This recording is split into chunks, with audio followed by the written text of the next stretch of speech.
नमस्कार Manoja my stories को आपण मानक स्वागत। आज आसतु पोटल गोटे चटनी बनैबा जहाँ को थरे खाइले बारंबार खाइबा को इच्छा हबो। या बनैबा अति सहज किंतु पाटी को भारी सुआदिया। पोटल चटनी बनैबा पई मु एठी 5टी पोटल को परिष्कार भावे धोई नेछि। ता सहित गोटे पियाज 2टी कंचा लंका आउ 4-5 कला रसुण नेछि। एबे पोटल को गोटे छुरी किंबा कंटा चामच द्वारा फुटई देबा। गोटे पोटल को 2-3 थर फुटई देबा। पोटल को आमर पोड़ीबार अछि। या को न फुटाई पोड़िले पोड़ीबा समय रे पोटल खूब जोर रे फाटी जाई शरीर क्षति करिवो। तापरे सबु पोटल उपरे सोरिष तेल लगे देबा। एमिति कले पोटल पोड़ी जिबा परे तार ऊपर पोड़ा चोपा सहज रे छाड़ी जिवो। जेकोसी परिबा को गैस रे पोड़ीबा को चाहिए ता ऊपर तेल लगाइले परिबा शीघ्र सिझी जिवो आउ पोड़ा चोपा सहज रे छाड़ी जिवो। एबे पोटल को पोड़ीबा। गोटे जाली सहायता रे मु एठी पोटल को पोड़ुची। तेल लागिथिबारु पोटल शीघ्र सिझी जिवो। पोटल पोड़ी होई गला परे गोटे सुंदर बास्ना बाहरिबो सेथिरु।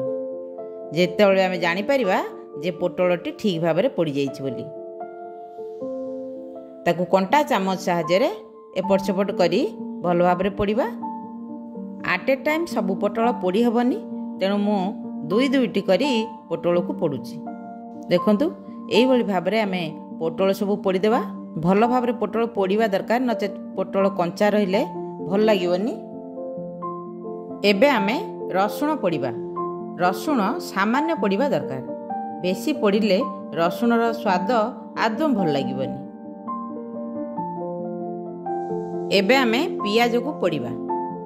पियाजर ऊपर चोपाटा पोड़ी जिबा दरकार किंतु भीतर अंश पियाजर सिझी जिवो जेमती। तेणु पियाज को टिके एपट सेपट करी तार ऊपर चोपाटा को पोड़ी देबा। देखंतु एई भली भाव में पियाज पोड़ी देबा। तापरे आमे 2टी कंचा लंका नेइचे से कंचा लंका 2टी को मध्य पोड़ी देबा। एमती जाली सहायता रे कंचा लंका 2टी को पोड़ी देबा। देखंतु एबे हमर सब जिनिस गुडी पोड़ा हे गला।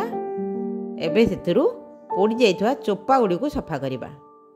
देखंतु पोटलर चोपा अति सहज रे बाहर जाउची। जेहेतु तेल लागिथिला तेणु पोटलर चोपा गुडी को अति सहज रे बाहर जाउची। पोटल भी पूरा सिझी की नरम हो जाइची। एबे सब पोटल रु पोड़ा चोपा सब बाहर करी परिष्कार कर देबा। एई भली भाबरे हाथ रे ताकू भल भाबरे बाहर कर देबा।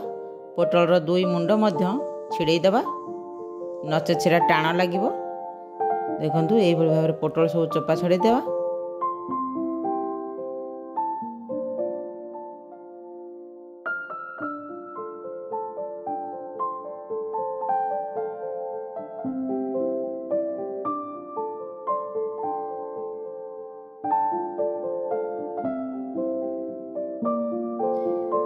एबे पियाज रो चोपा छड़ेबा। पियाज रो पोड़ा चोपा को बाहर कर देबा। जदि हाथ रे चोपा न छाड़े तेबे छुरी सहायता रे पियाज को 2 खंड करी काटी देले सेथिरु सहज रे चोपाटा छाड़ी जिवो। देखंतु एबे पियाज रो चोपा छाड़ी गला हमरो। देखंतु केते सुंदर भाव रे चोपाटी छाड़ी गला। एई भली भाव रे कंचा लंका और रसुण को मध्य परिष्कार कर देबा। एहा को आपण हाथ रे चकटी किंबा पथुरी रे छेची की मध्य चटनी करि परिबे। किंतु मु एठी गोटे ग्राइंडर जार रे स्वाद अनुसार लूण देई एहा को ग्राइंडिंग कर दउची। एई पोटल चटनी को आपण भात आ रोटी सबुथिरे खाई परिबे। पाटी को भारी स्वादिया लागिवो। आपण चाहिले या को दरदरा खंड मध्य रखि परिबे किंतु मु एठी रोटी रे खाइबा पई बनैची तेनु आ को टिके पेस्ट कर दउची। एबे देखिबा हमर पोटल चटनी केम देखा जाउची। देखंतु पोटल चटनी हमर केते सुंदर देखा जाउची। एबे ताकू गोटे बाउल को काढ़ी देबा। एबे सेथिरे गोटे चामच कंचा सोरिष तेल दे मिसई देबा। जे कोनोसी चटनी रे कंचा सोरिष तेल पकेइले तार स्वाद 2 गुणित हो जाए। एबे प्रस्तुत हो गला हमर पोटल चटनी।